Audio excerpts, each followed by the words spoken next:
Horas, salam reformanda Masiha Holongan.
Horas, Amang Inang, dan seluruh jemaat yang dikasihi Tuhan, kita kembali bertemu dalam renungan harian HKBP Bandung Reformanda untuk hari Rabu 21 Januari 2026. Sebelum kita mulai renungan kita, marilah kita berdoa. Bapa kami yang di surga, Bapa yang baik, terima kasih Tuhan untuk kasih dan penyertaan-Mu. Kau masih memberkati kami Bapa hingga hari ini kami bisa menghirup nafas kehidupan dan Kau beri kesehatan. Tuhan, hari ini kami mau memulai hari kami, namun sebelum itu kami ingin membaca dan merenungkan firman-Mu Tuhan. Ajari kami Bapa agar firman-Mu bisa menjadi sumber pelita dalam kehidupan kami, dalam aktivitas kami hari ini. Berkati kami Tuhan, di dalam nama anak-Mu Tuhan Yesus Kristus, kami berdoa dan mengucap syukur. Amin. Nats renungan kita untuk hari ini Rabu 21 Januari 2026 diambil dari 1 Samuel 3 ayat 10.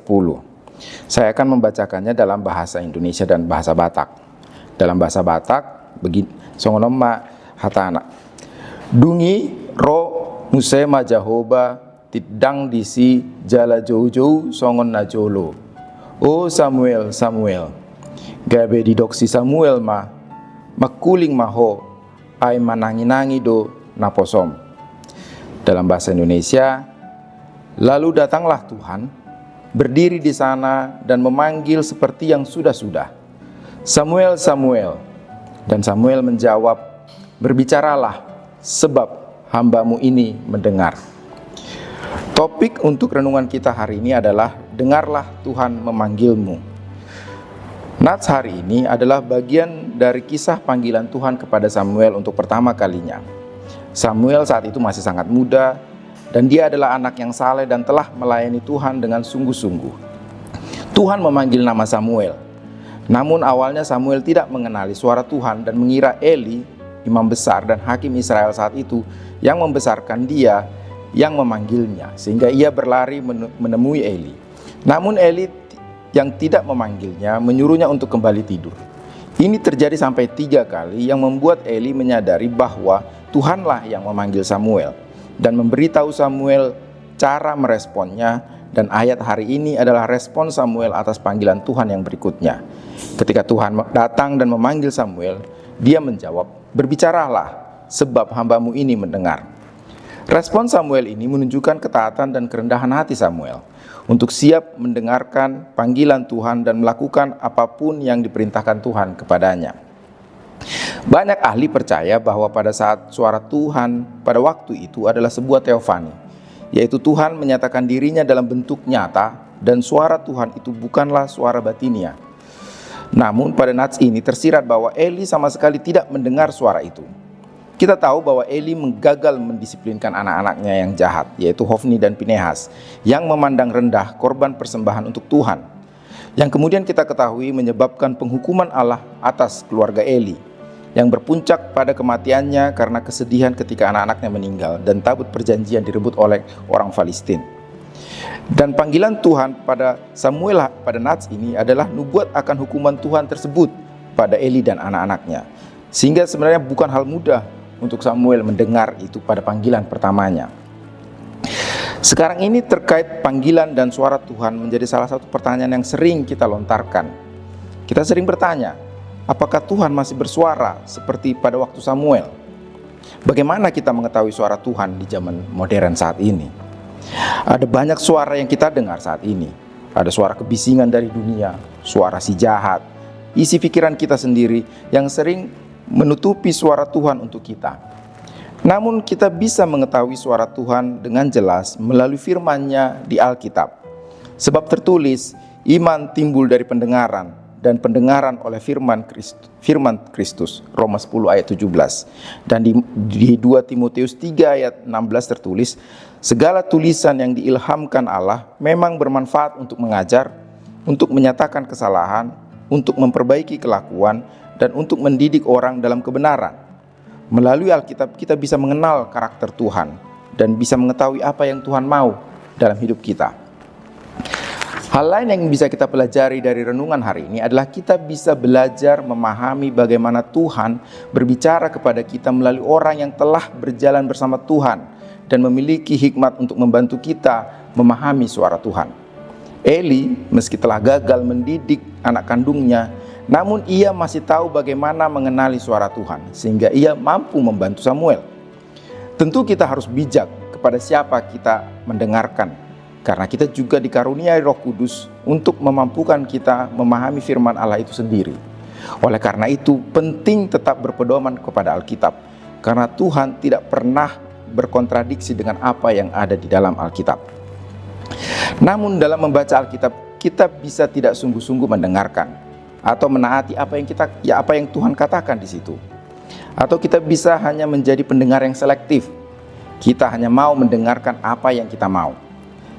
Kalau kita membaca dua ayat berikutnya, 1 Samuel 3 ayat 13, yang berisi pesan Tuhan kepada Samuel, sebab telah kukatakan kepadanya, yaitu kepada Eli, bahwa aku akan menghukum keluarganya untuk selamanya karena dosa yang telah diketahuinya, yakni anak-anaknya yang telah menghujat Allah, tetapi ia tidak memarahi mereka. Dari ayat ini artinya Tuhan telah berbicara kepada Eli, namun Eli telah kehilangan pandangan tentang panggilan Tuhan yang seharusnya ia lakukan dan menjadi selektif dengan cara bagaimana dia mendengarkan firman Tuhan dan kapan dia akan mengikutinya. Kita bisa terjebak seperti Eli, hanya memilih mendengar apa yang kita sukai dari Alkitab dan memilih mengabaikan yang kita tidak sukai. Kita selektif kapan kita ingin mendengar suara Tuhan, kapan kita akan mengabaikannya. Dengan kematian Kristus di kayu salib, kita semua telah menjadi anak-anak Allah. Dari Alkitab kita tahu bahwa sebagai anak-anak Allah, panggilan Tuhan untuk kita adalah menjadi orang-orang kudus. Roma 1 ayat 7. Bersekutu dengan anaknya, Yesus Kristus. 1 Korintus 1 ayat 9. Dan menjadi sesuai dengan maksud dan kehendaknya. 2 Timotius 1 ayat 9. Dan hidup saling mengasihi. Yohanes 13 ayat 34 sampai 35. Bagaimana respon kita terhadap panggilan-panggilan itu? Apakah kita akan mengabaikannya atau selektif terhadap panggilannya? Teolog Jerman Dietrich Bonhoeffer menyebut kasih karunia murahan. Istilah ini digunakan untuk mengacu pada orang yang merasa bahwa karena keselamatan itu datang secara cuma-cuma, namun kita menerimanya tanpa pengampunan dan tanpa pertobatan yang sejati. Keselamatan yang kita terima tanpa komitmen dan hanya mengubah kasih karunia menjadi sekedar doktrin dan tidak ada hubungannya dengan mengubah hidup kita di dalam Kristus. Saat ini Tuhan sudah memanggil kita. Panggilan Tuhan terkadang datang ketika kita sedang banyak pekerjaan, atau panggilan itu datang ketika kita merasa belum siap atau merasa belum layak. Panggilan Tuhan tidak datang dengan suara menggelegar atau spektakuler, namun bisa datang seperti suara angin yang sepoi-sepoi basah. Maukah kita, seperti Samuel, merespon dengan ketaatan dan kerendahan hati, dan merespon dengan berbicaralah Tuhan, karena hamba-Mu ini mendengarkan. Amin. Marilah kita berdoa. Tuhan, kami sering mengabaikan panggilan-Mu. Kami terjebak mendengarkan apa yang menjadi keinginan kami sendiri. Ampuni kami Tuhan, kami mau belajar mendengarkan panggilan-Mu.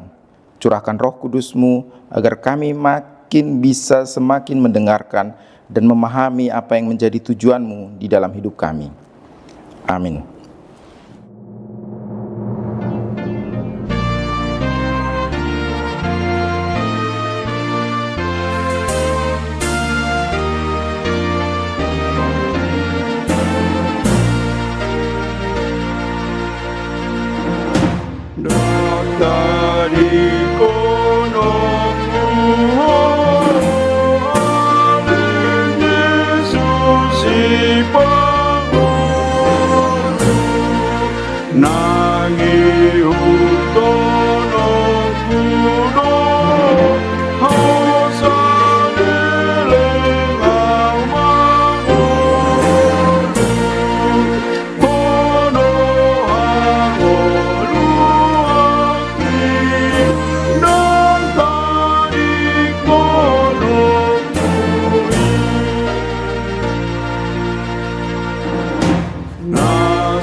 Marilah kita tutup renungan kita hari ini dengan doa yang diajarkan oleh Tuhan Yesus kepada murid-muridnya. Bapa kami yang ada di surga, dikuduskanlah nama-Mu, datanglah kerajaan-Mu, jadilah kehendak-Mu di bumi seperti di surga. Berikanlah kami pada hari ini makanan kami yang secukupnya, dan ampunilah kami akan kesalahan kami, seperti kami juga telah mengampuni orang yang bersalah kepada kami. Dan janganlah membawa kami ke dalam pencobaan, tetapi lepaskanlah kami daripada yang jahat, karena Engkaulah yang punya kerajaan dan kuasa dan kemuliaan sampai selama-lamanya. Amin. Anugerah Tuhan kita Yesus Kristus dan kasih setia Allah Bapa dan persekutuan dalam Roh Kudus kiranya menyertai kita dari sekarang sampai selama-lamanya. Amin. Demikian renungan kita pagi ini. Selamat berkarya bagi Tuhan. Tetap semangat, tetap sehat. Salam Reformanda Masiha Holongan.